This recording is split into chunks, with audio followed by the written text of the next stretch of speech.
Oke,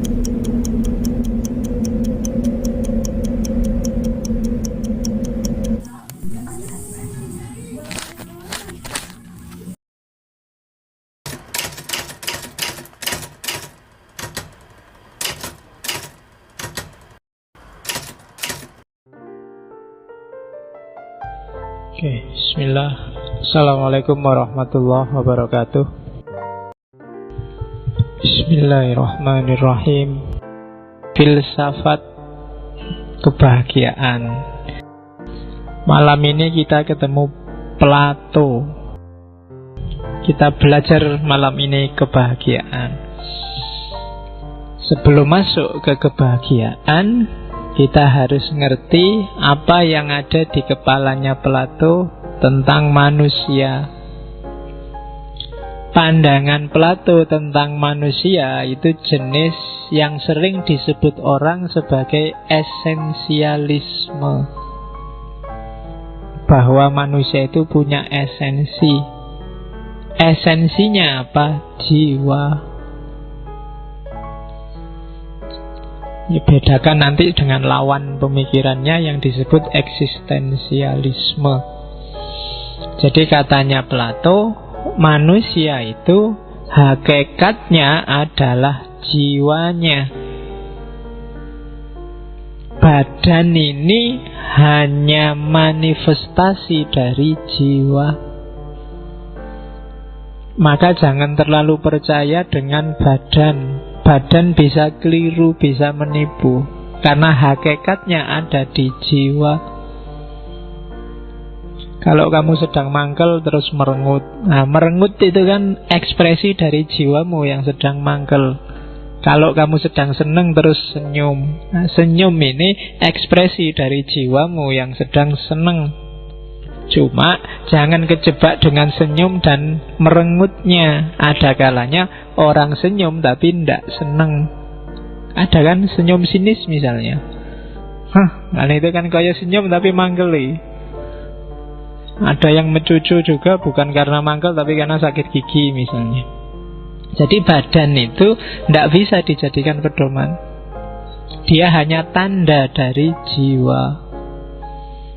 Sama-sama senyumnya, tapi kan kuncinya ada di jiwa. Ini senyum seneng, senyum sinis, atau ya memang bentuk mulutnya selalu senyum. Jadi dia hanya sign, hanya tanda dari gejala jiwa. Lah terus apa sih jiwa itu? Kalau bagi Plato ya jangan ditanyakan apa, karena dia bukan apa juga bukan sesuatu. Jadi kamu nggak bisa megang makhluk yang namanya jiwa. Nanti kalau di bukunya Plato Politeia itu, jiwa itu bukan sesuatu, tapi dia gerak, aktivitas. Ini yang rotok rumit. Aktivitasnya ada, tapi sesuatunya tidak ada. Itu jiwa. Jadi sesuatu yang bergerak, menggerakkan dirinya sendiri dan termanifestasikan lewat badan. Kalau istilahnya, kalau pakai bahasa istilahnya biasanya dipakai autokineton. Autokineton itu dia gerak dengan sendirinya. Tidak ada yang nyetir, karena dialah yang nyetir badan. Jadi sopir itu kan nggak ada yang nyupiri. Dia nyupiri dirinya sendiri. Itulah jiwa. Kayak mobil ya. Mobil itu kan ada supirnya. Kamu kan nggak bisa tanya, loh yang nyupiri sopir siapa? Ya enggak, dia nyupiri dirinya sendiri. Dan mobilnya itu badannya. Jadi itu yang dimaksud gerak autokineton. Dia enggak ada yang nyupiri, karena dia sendiri adalah supir. Ya kan enggak bisa kayak sebab, ada akibat. Ada yang nyupir, ada yang disupiri. Supir ini ada yang nyupir lagi, kan nggak ada. Masuk supir, siapa yang nyupir supir? Jeragani supir misalnya, ya nggak bisa.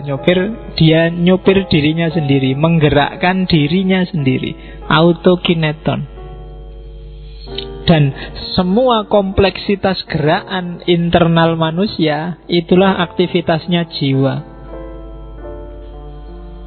Jadi dalangnya, supirnya hidupmu itu jiwamu. Kamu seneng, sedih, puyeng, pening, bingung, tidak jelas, itu kan semua aktivitas jiwamu. Jadi kompleksitas semua gerakan internal. Biasanya manifestasinya ada di jasad, ada di tubuh, tapi juga tidak bisa 100% dipedomani. Makanya nanti di teori idenya Plato, barang yang kelihatan, yang fisikal, yang duniawi, itu sifatnya sementara semua, gampang menipu. Yang sejati, yang sifatnya non-fisik, dunia idea. Oke. Ya kalau pakai istilahnya Plato, ya secakep-cakepnya cewek yang ada di depanmu dan ada, itu lebih cakep cewek yang ada di kepalamu, yang ada dalam bayanganmu. Jadi bagi yang jomblo tidak masalah. Yang penting kamu bisa jatuh cinta sama bayanganmu sendiri tentang perempuan.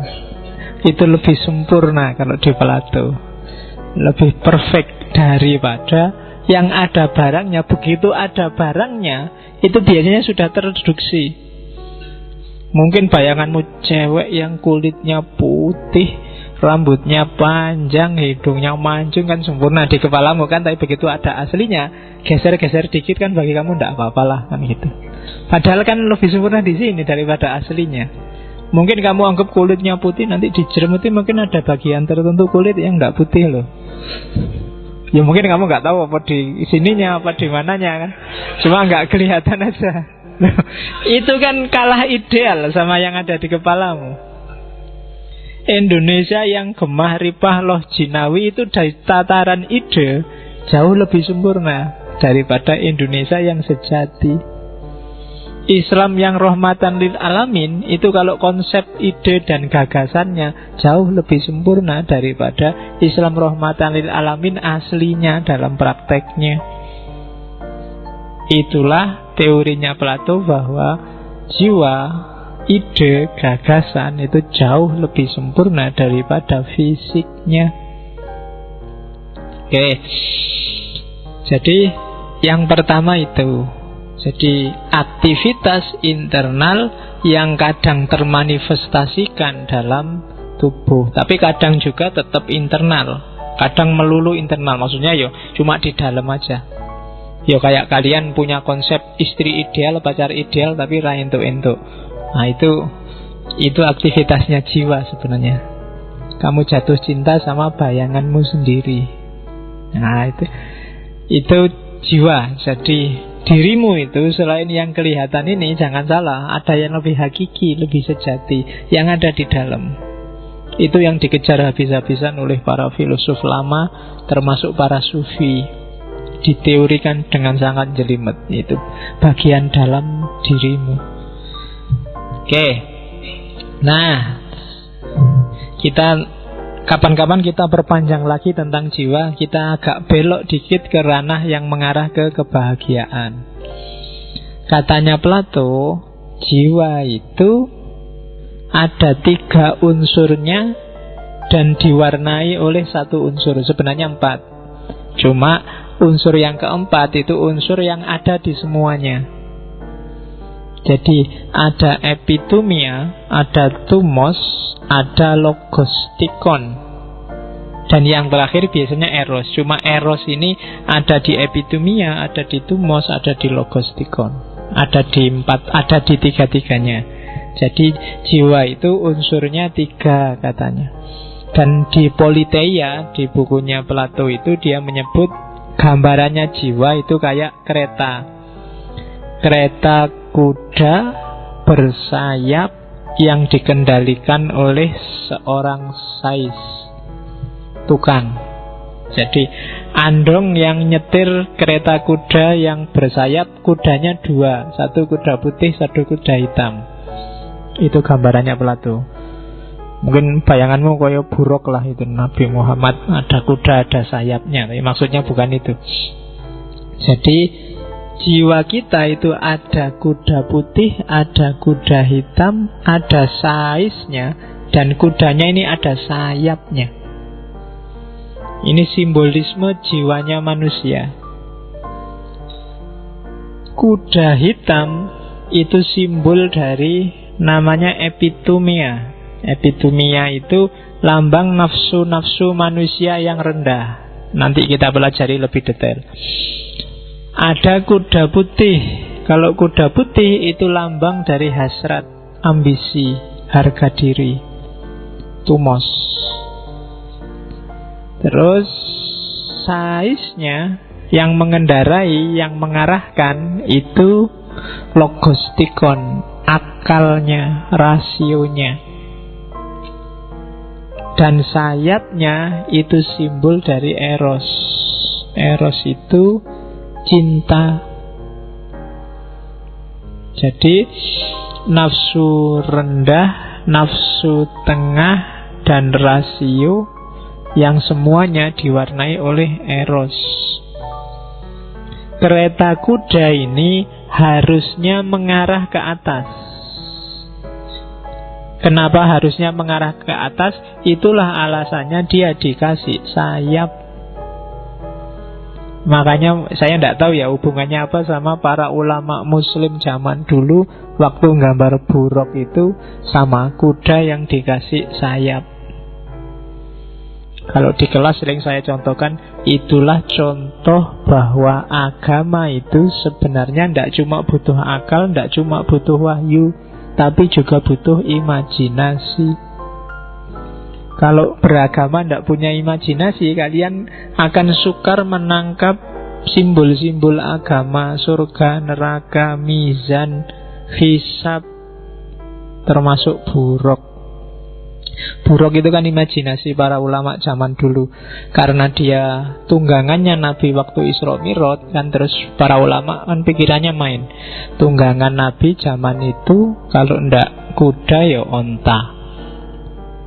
Gak mungkin kan naik tiger apa ninja. Jadi ya kan zaman itu Arab abad ke-6. Cuma katanya dia dari Masjidil Haram ke Masjidil Aqsa. Wah berarti ya cepet dia semalam nyampe Masjidil Aqsa. Nah, antara kuda sama unta ya lebih cepat kuda. Wah berarti buruk itu kuda. Kan itu imajinasi yang main. Terus tapi nggak cuma sampai Masjidil Aqsa, dia bisa Mi'raj, naik sampai ke langit. Wah susah lagi nih. Kuda kan di darat. Kalau bisa naik ke atas, yang bisa itu burung. Imajinasi main lagi. Oh kalau gitu kudanya dikasih sayap deh. Jadilah kuda ada sayapnya. Tapi terus ada hadis yang bilang buruk itu sejenis bidadari. Wah kalau bidadari mestinya cakep. Sak cakep-cakepnya kuda, ya kan? Levelnya paling segitu-gitu aja. Nggak ada. Masa bidadari wajahnya kayak kuda, kan nggak mungkin. Itu kan yang bikin terus oleh para ulama, kepalanya dipotong, digantilah wanita cantik. Makanya coba cari di kitab-kitab klasik itu buruk mesti kuda, ada sayapnya, kepalanya wanita cantik. Itu daya imajinasi yang luar biasa. Kadang-kadang untuk menggambarkan bahwa ini dari surga, kepalanya dikasih mahkota. Karena bayangannya surga itu bangunannya kayak istana, jadi penghuninya pakai mahkota kayak di istana. Jadi itulah imajinasi. Dan dengan imajinasinya Plato menggambarkan kondisi jiwa. Jadi jiwa itu kayak kereta kuda yang punya sayap. Kenapa punya sayap? Karena dia geraknya harus vertikal. Jiwa itu geraknya harus naik. Dia harus selalu naik kelas menuju ke ranah dewa-dewa. Ya kalau bahasa Islam berarti jiwa itu coraknya harus ilahi, tidak boleh materi. Kalau jiwa terjebak di materi, dia tidak akan ketemu kesejatian dirinya sendiri. Maka dia harus naik ke atas. Cuma kadang-kadang kereta yang ada sayapnya yang harusnya naik ke atas ini tidak bisa naik, bulet aja di bawah. Kenapa? Koordinasinya nggak bagus antara sais, kuda, dan akhirnya sayapnya juga nggak kepake. Jadi tukang andongnya ndak canggih, harusnya kuda ini bisa terbang, akhirnya nggak terbang-terbang. Kamu sibuk dengan nafsu-nafsu yang rendah, dengan hasrat-hasrat di bawah, kamu lupa yang di atas. Akhirnya apa? Sayapnya nggak kepake, nggak ada gunanya punya sayap. Akhirnya kayak hari ini kan rasanya makhluk yang namanya cinta itu kan jarang muncul. Adanya cuma di anak-anak ABG yang baru yang-yangan itu. Itu pun konotasinya sangat rendah. Biasanya konotasinya kan seks. Hanya seputar itu, jadi nggak naik kelas. Maka gerakannya nggak bisa ke atas. Nah, itu analoginya Plato di Politeia untuk menggambarkan unsur-unsurnya jiwa. Kita lihat satu-satu biar nanti. Dan orang yang bahagia itu nanti ringkesnya digambarkan kalau koordinasi antara kuda hitam, kuda putih, dan saiznya bagus, maka semua fungsi jiwa akan optimal. Eros mewarnai di mana-mana, maka dia bisa naik ke atas, bisa ketemu kesejatian dirinya, dia akan bahagia. Oke, kita lihat satu-satu biar kita kenal, biar nggak kejebak. Yang pertama, nafsu paling rendah, bagian jiwa yang letaknya paling bawah, epitumia namanya, atau epitumos. Jadi sebuah unsur dalam jiwa secara umum isinya epitumia itu 3. Nafsu makan, nafsu minum, yang ketiga nafsu seks. Ya termasuk urusan harta, kekayaan. Numpuk-numpuk harta itu kan sebenarnya ujungnya akan ke situ nanti, untuk memenuhi perut dan yang di bawah perut. Wilayahnya perut ke bawah. Nanti di bukunya Plato ditambahin narasi jauh dari kepala. Nah, jadi karena jauh dari kepala dia susah dikendalikan. Jauh, makanya nggak enak jadi orang tinggi. Semakin jauh yang antara yang atas bawah. Kalau kayak saya kan dekat, jadi masih ngontrolnya enak, gampang. Kalau kalian yang tinggi susah ngontrolnya. Ya size-nya kan kepala nanti. Jadi wilayah perut ke bawah. Jadi jangan-jangan orang tinggi itu lebih bahaya kan. Perut ke bawahnya yang ngontrol jauh. Kayak kos-kosan itu ibu kosnya jauh di sini, sementara yang anunya jauh. Jadi wilayahnya bawah. Sifatnya sering-sering irasional dan mortal. Mortal itu jangkauannya pendek, nyari kesenangan sekarang, saat ini, hari ini, terus habis, terus nyari lagi, dan seterusnya. Biasanya irasional. Orang itu kalau sudah dipepet oleh nafsu untuk perut ke bawah itu, apakah itu makan, minum, atau seks, itu biasanya akalnya nggak jalan sudah. Misalnya kamu sangat haus itu, nggak peduli amat sama ngaji filsafat, peduli amat sama, yang penting nyari air untuk minum. Lapar juga begitu. Semakin panjang ngajinya, kamu semakin merengut. Iki urung maam, ngaji ini suwi men. Nggak bisa jalan semuanya. Sudah irasional. Meskipun kiaimu ceramah ini penting, masuk surga, kalau ndak gitu malaikat marah, ndak peduli. Yang penting makan beres, termasuk seks. Ya saya ndak tahu, kalian mungkin belum ngalami atau sering ngalami tapi dialokasikan untuk hal yang lain. Nah itu kan juga kalau sudah kepepet itu, ya sudah. Makanya kan kemarin yang belajar Sigmund Freud itu kan, manusia itu bulet kayak apa ya, nanti muaranya di situ, ujungnya ke situ. Jadi hasrat, ambisi, dan wilayah nafsu yang sangat sukar ditundukkan oleh rasio ini, epitumia ini. Jadi dia susah sekali dikendalikan. Begitu dia tidak terpenuhi, maka rasio tidak berdaya sudah. Jadi hati-hati. Ini kelihatan simpel tapi hati-hati. Begitu tidak terpenuhi, pikiranmu mesti buntu, ndak operatif lagi, rasiomu ndak akan jalan. Maka ini nafsu yang jangan dibunuh. Kalau dibunuh, gawat. Ndak makan, ndak minum, ndak seks itu kiamat sudah. Jadi nafsu bawah, simbolnya kalau saya baca bukunya Plato 3 itu simbolnya beda-beda. Ya kalau yang kuda hitam itu adanya di Paido atau Paidros. Di bukunya Gorgias dia ngasih simbol epitomia itu gentong, bahasa aku jane, gentong bocor. Kayak ember yang bocor. Ember bocor itu kan diisi berapapun dia tidak akan penuh. Kalau di Jawa itu, ini kan gelarnya Petruk. Petruk kantong bolong. Kantong itu kalau bolong, dikasih apa saja, sebanyak apapun uang, tidak akan cukup, tidak akan puas.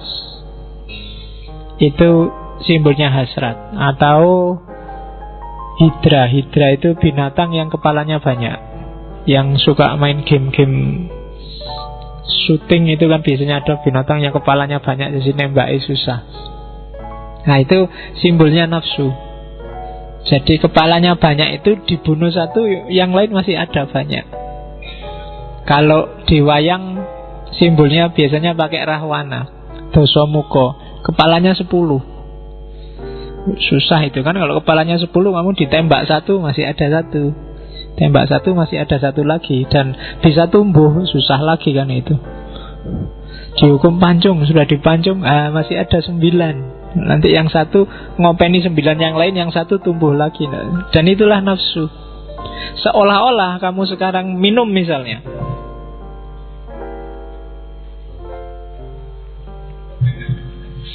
alhamdulillah, seolah-olah sudah alhamdulillah, tapi nanti ingin minum lagi.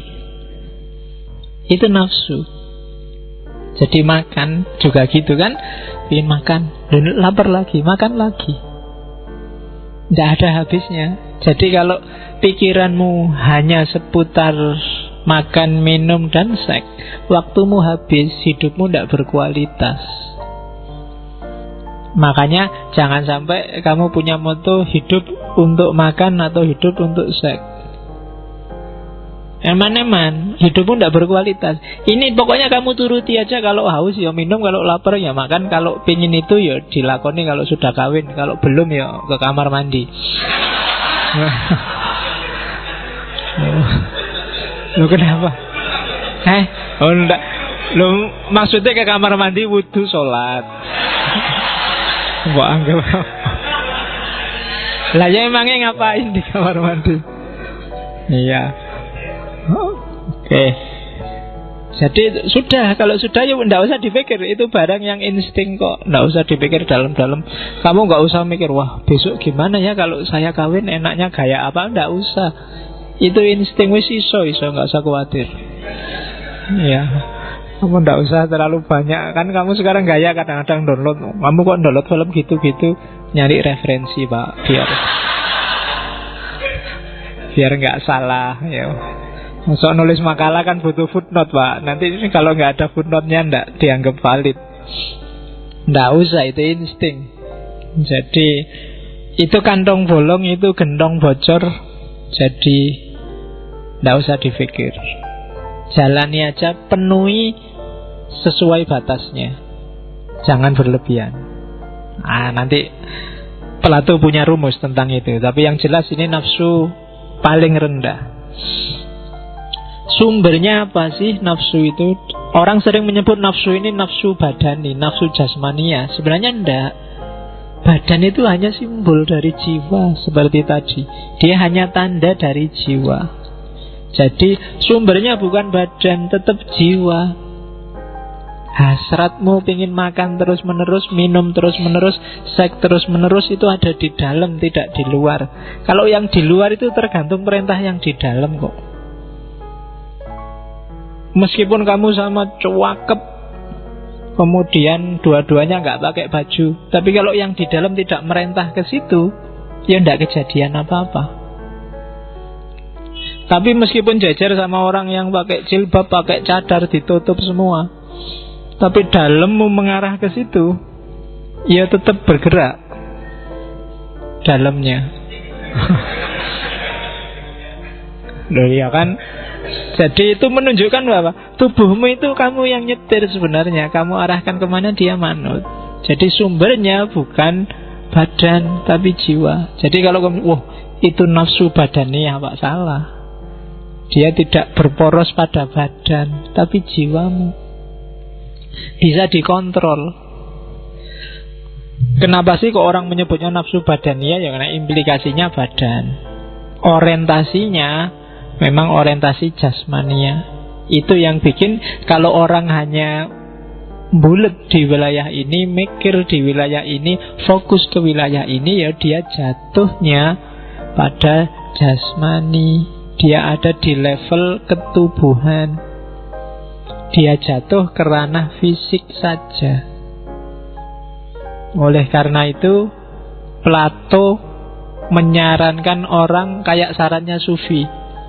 Kalau kamu ingin jadi filosof yang sejati, matilah atau sekaratlah. Itu terjemahnya kalau dari bukunya itu. Maksudnya apa? Sapihlah jiwamu dari badanmu. Jadi stand off from the body as far as he can. Itu dalam bait itu. Ambillah jarak dari nafsu rendah epitumia ini sejauh yang kamu mungkin. Ngambil jarak loh ya, bukan dibuang. Ambil jarak. Jangan terlalu dekat, apalagi hanya hidup di situ. Kalau enggak, kita enggak akan bisa hidup filosofis. Hidup kita ya hidup jasmaniah, materi.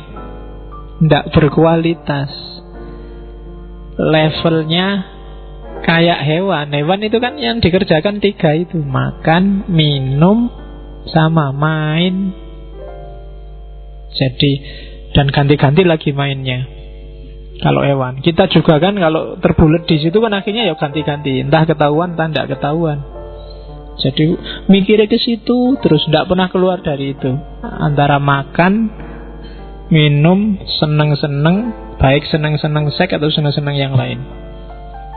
Nah itu silahkan kamu prosentase sendiri ya hidupmu. Atau sekali-sekali malam-malam kalau sempat tahajud, mikirlah seharian ini isi pikiranmu geraknya kemana saja. Kira-kira berapa persen untuk ngopeni insting, berapa persen untuk ngopeni seks, berapa persen untuk ngopeni belajar, ngopeni nyari pengetahuan.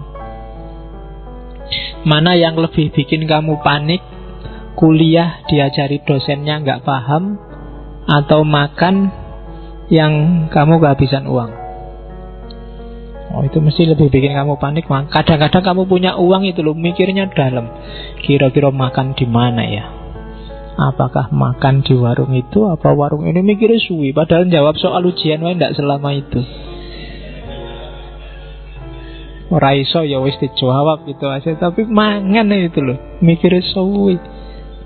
Itu berarti apa? Ya kamu ngasih alokasi pikiranmu untuk hal-hal yang ndak penting, yang ndak harus sedalam itu. Nah itu epitumia namanya. Level paling rendah, urusan perut dan bawah perut. Oke. Di atas epitumia ada wilayah namanya tumos. Tumos ini sebenarnya satu akar kata sama epitumia. Epi itu artinya pinggiran. Tumos itu mungkin pasnya hasrat. Yang epitumia itu berarti hasrat-hasrat yang pinggiran, yang tidak penting. Harus dipenuhi tapi jangan berlebihan, jangan fokus di situ. Harus dilewati. Dilewati itu kan tadi di situ, sekarang tidak lagi. Itu namanya dilewati. Jadi jangan disingkiri. Kalau disingkiri nanti nggak natural. Eman-eman energinya. Kalau kamu hidup nggak natural, itu nanti terlalu besar energi yang kamu pakai untuk menghindar, karena dia insting. Kamu nyoba ndak makan, oh itu bisa mati-matian. Seluruh hidupmu akan terkonsentrasi bertahan kuat ndak makan. Lebih enak makan saja terus selesai. Itu yang saya lupa baca buku yang tentang kritik terhadap vegetarian itu.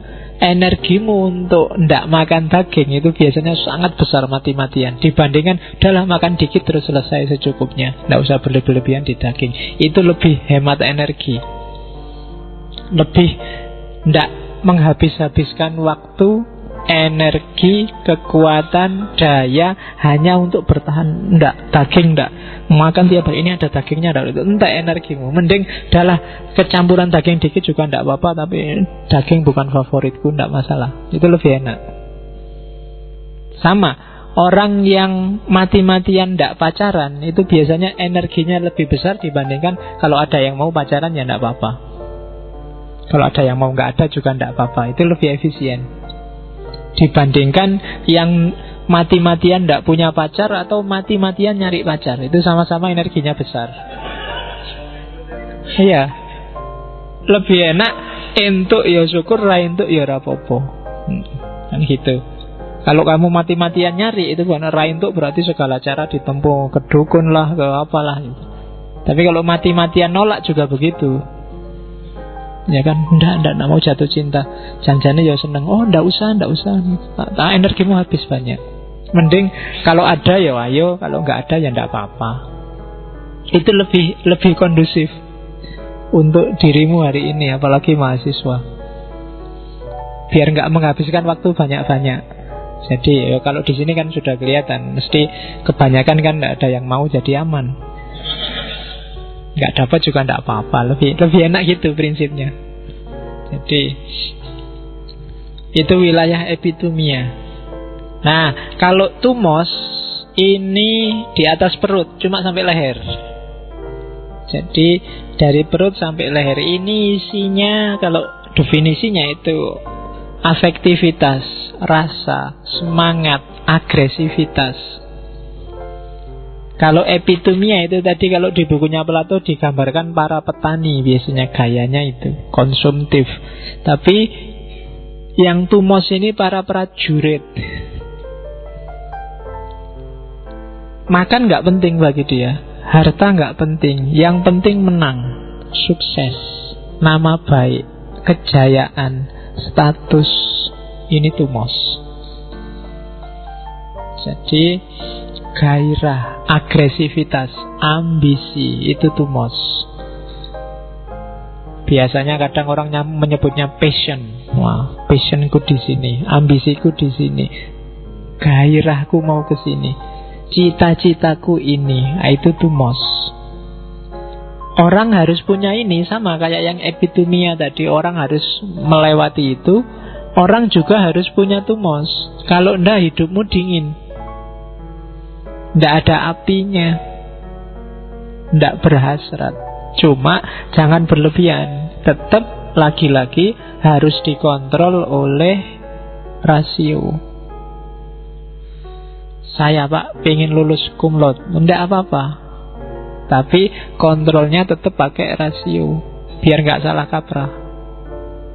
Saya Pak pingin jadi pahlawan, boleh, ndak apa-apa, asal ndak kesiangan. Kan gak enak kalau pahlawan kesiangan, nanti orang menyebutnya, wah kamu pahlawan kesiangan. Oke, jadi tumos itu api hidupmu, agresivitas, gairah. Biasanya orang-orang di level ini gak peduli, gak miskin juga ndak apa-apa, asal kita jaya, asal kita terhormat, demi nama baik. Wah, itu namanya tumos. Status jadi sangat penting. Itu orang di level tumos. Kalau kamu punya teman jaimnya luar biasa, itu sebenarnya dia ada di makom tumos. Jadi makomnya ada di, pingin kelihatan baik.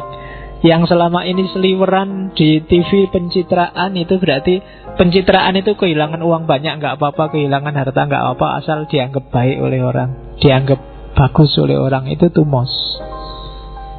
Jadi makomnya makom ranking 2 di atas epitumia.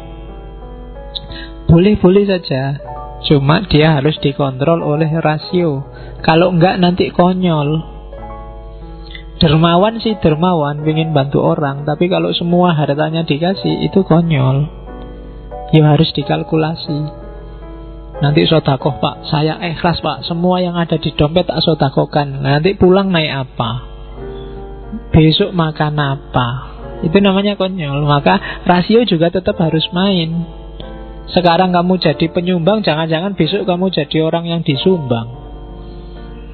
Ya kan? Itu namanya bunuh diri. Itu namanya konyol.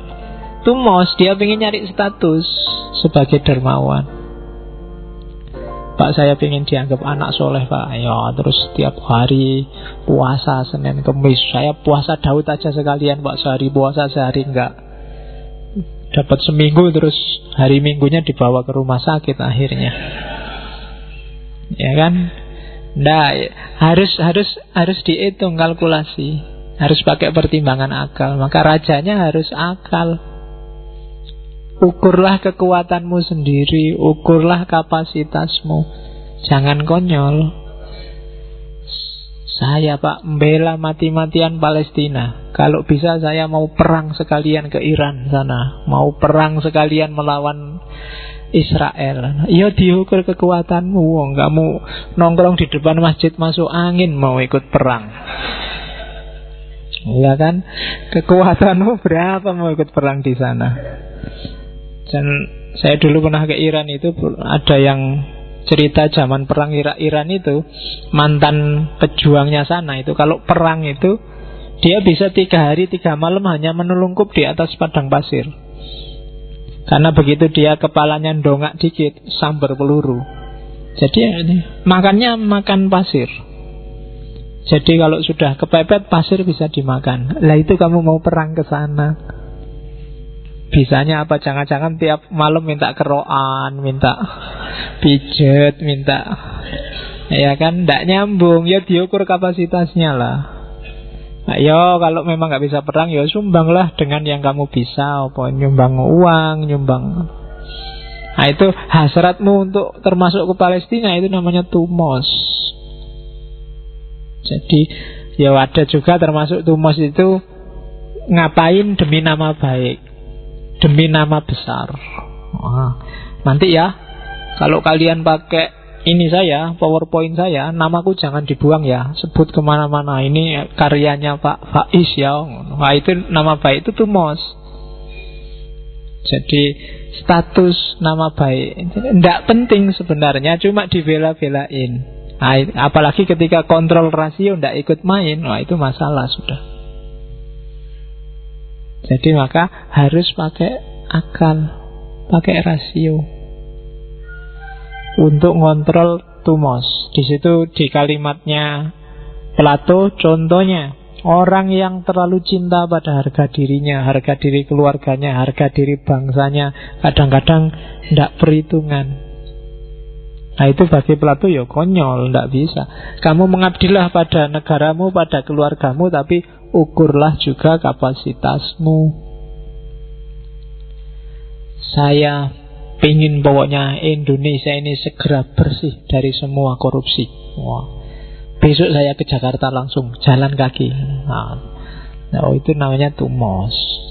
Jadi sebenarnya pingin dapat status, pingin dapat nama, pingin dapat kehormatan.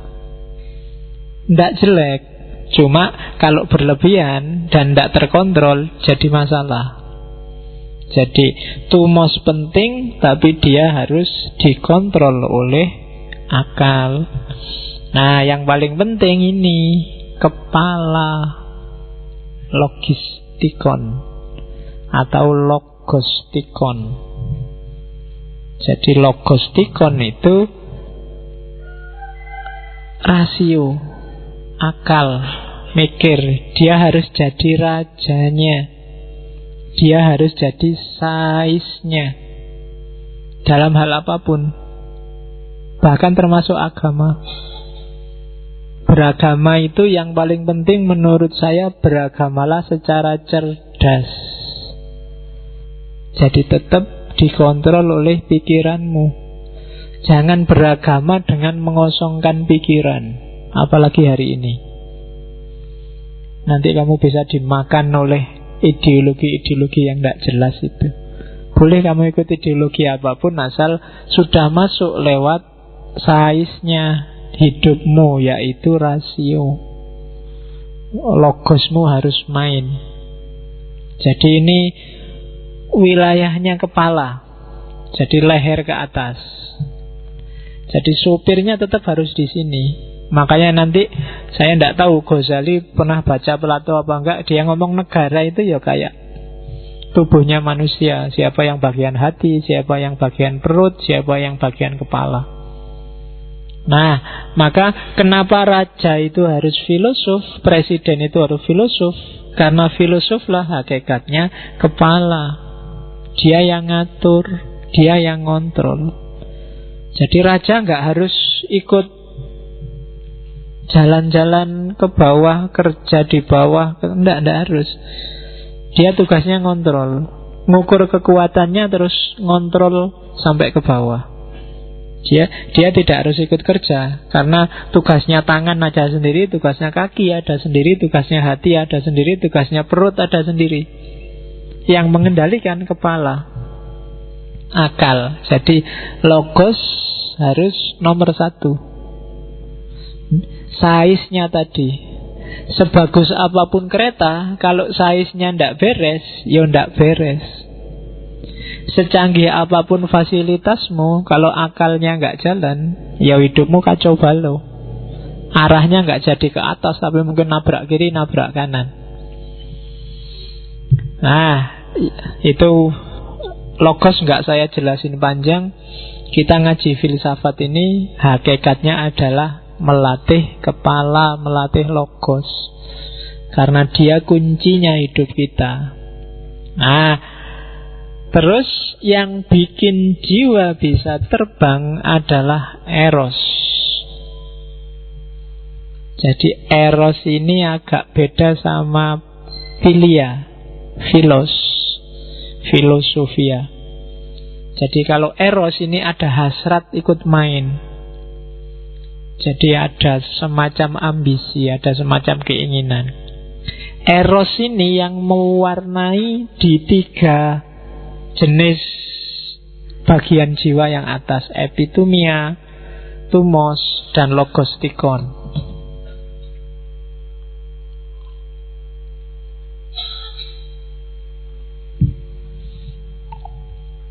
Jadi misalnya di epitumia, eros itu main, misalnya kalian suka makanan apa, suka minuman apa, atau suka dengan seks. Kalau normal lawan jenis, kalau enggak LGBT. Nah, itu eros sebenarnya, urusannya eros. Cuma dia main di wilayah nafsu-nafsu yang rendah. Kalau wilayah tumos, dia main misalnya cinta tanah air, cinta agama, yang lagi-lagi tetap harus dikontrol oleh akal. Cinta agama boleh, tapi tidak harus nyusahin orang lain, mukul-mukul, ngepruk-ngepruk, gegeran, caci maki. Nah, itu berarti akalnya nggak ikut main kontrol. Tapi semangat cinta agamanya boleh, sah dan manusiawi, karena setiap orang punya tumos. Kamu ikut organisasi apa dan mati-matian membela organisasi itu sah, asal rasional, kan itu. Jangan disalahkan orang ikut organisasi A, ikut organisasi B, itu haknya sah dan manusiawi. Yang harus kamu salahkan kalau ada perilaku yang tidak rasional. Ketika kepala nggak nyetir, nah itu eros. Eros itu cinta, seneng. Apalagi urusan ilmu, logos. Logos ketika kawin dengan eros, lahirnya filsafat. Ini nanti yang jadi keutamaan tertinggi, filsafat. Oke, sampai di sini mudah dipahami.